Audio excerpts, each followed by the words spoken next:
il faut quand même rappeler qu'on parlait des divisions au sein de la majorité. LR s'est profondément divisé sur tous les scrutins importants, notamment sur celui des retraites, on s'en souvient, et sur la motion de rejet. Il y a eu 40 députés LR seulement qui ont voté la motion de rejet. Sur les 60 et quelques. Oui, voilà. Mais quitte à commettre des erreurs, les Républicains aboutiraient, si les Républicains ne sortent pas de cette commission mixte paritaire avec un texte qui est leur texte en gros, et votent contre, ce serait ahurissant, car c'est une victoire idéologique pour les Républicains, peut-être au profit du Rassemblement national. C'est là où le problème des victoires idéologiques, quand ça ne devient pas une victoire politique, ça ne sert pas à grand-chose. Or, les Républicains sont sur l'immigration pratiquement sur les mêmes positions que le Rassemblement national.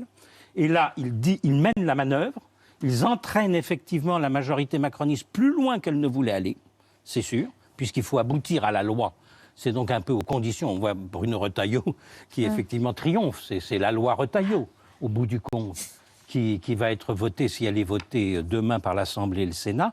Et donc, on a ce mécanisme où les Républicains, ce serait fou si les Républicains faisaient échouer la commission mixte paritaire. Que la majorité macroniste fasse échouer la commission mixte paritaire parce que le texte va trop loin, ça se défend. Tout à fait. Mais les Républicains, là, je ne comprends plus rien à rien. Et est-ce vraiment le meilleur moyen de contrer le Rassemblement national et Marine Le Pen? Quand Gérald Darmanin agite le spectre de si cette loi ne passe pas, c'est Marine Le Pen en 2027